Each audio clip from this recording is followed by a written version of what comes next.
As an aid for patients who are embarking on the treatment process, we've compiled a summary of helpful tips on how to get the most from PAP therapy.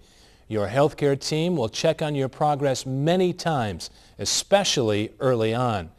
Be sure you know approximately when to expect your follow-up contacts from your lab or home care provider, and be prepared to provide accurate information on your progress. These calls are a good time to discuss any of your questions or concerns. You will also schedule follow-up appointments with your sleep specialist and primary care physician. To get the most out of your office visits, take paper and pen with you and take notes.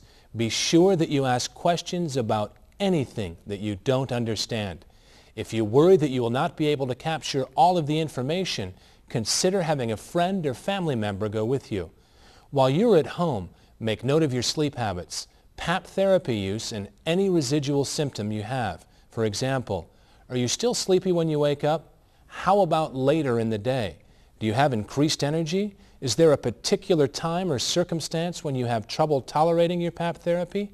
Your evaluation will help the sleep specialist and home care provider guide you toward improved use. They may also ask you to complete questionnaires. In some cases, you may be asked to provide access to information that specific PAP devices automatically collect on therapy use.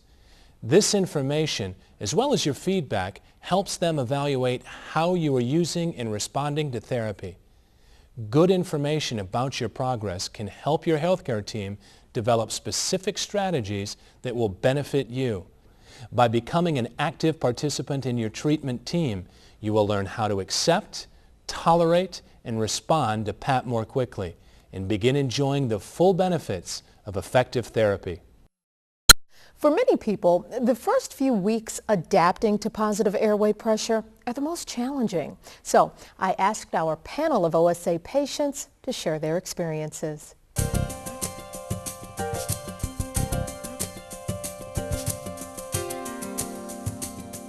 I'd like to thank all of you for coming today and sharing your experiences about OSA and CPAP therapy. We'd like to welcome Lanita and Dave Myers, Raul Guevara, Dr. Matthew Abraham, Peggy Jennings, and Dee Stanley. Is there anything that you wish you knew before you got your treatment that you think would have made your transition easier? Well, I think it was just initially with the whole idea of thinking that I might have it, but once I learned more about it and realized that all the diseases that could be caused because of it, I looked at the big picture, and there really wasn't too much to really adjust to or overcome. And on top of that, I was getting a great night's sleep. So it was a pretty easy transition, not much to overcome. Once I started acclimating and getting better with the treatment, the benefits were significant. And it really made a significant improvement in my life.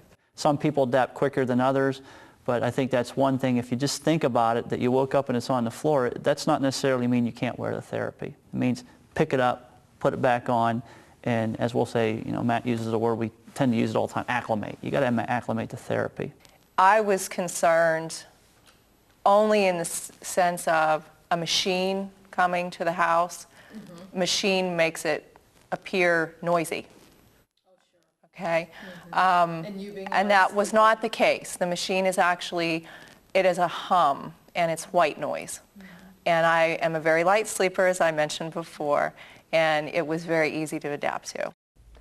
What were some of the issues that you faced, and how did you address them? Had some problems initially as far as getting congested, and I went to some humidity that way.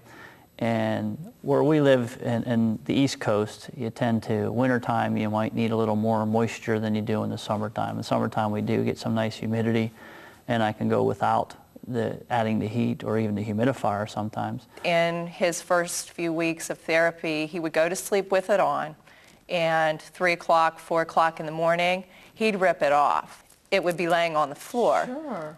And within about an hour, everything started back up again, the snoring started back up again, so I would be waking him up and telling him to put his machine back on. Because then I would wake up.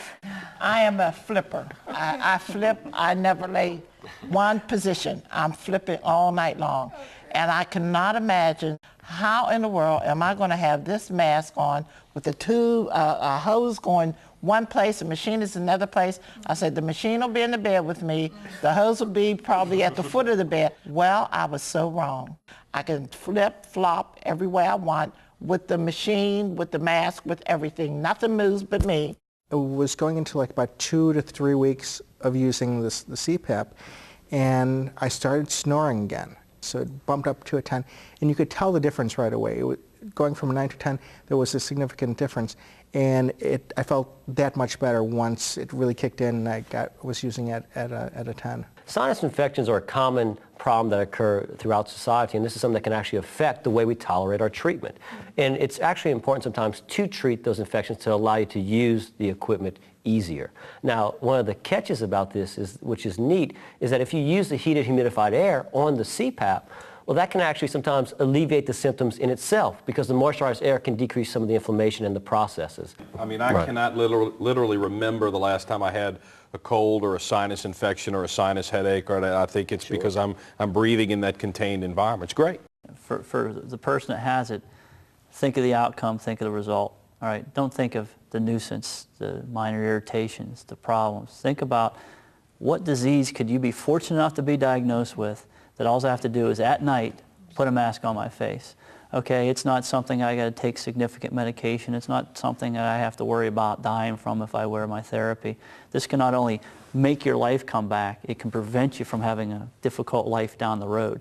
So the issue is focus on results. I mean, don't sit there and let, oh, my mask, or I got a red mark, or my nose is dry, or I'm afraid to wear that in front of my spouse. Those are all excuses. Think of what it's going to do for the rest of your life. I want to thank all of you for joining us. I'm sure all of your experiences will help people who have recently been diagnosed make a smoother transition to therapy. That concludes this edition of Inside OSA. As we've seen, learning to regularly use positive airway pressure therapy requires commitment. And as with any therapy, people respond differently. Some have difficulty with side effects. John, you'll be addressing this in the next series, won't you? Yes, Sherry. We will explore strategies to address therapy side effects. When you look at the big picture, however, the side effects pale when compared to stroke, cardiovascular disease, automobile accidents, and other life-threatening consequences of untreated OSA. So please join us for the next edition of Inside OSA. Thanks again for watching.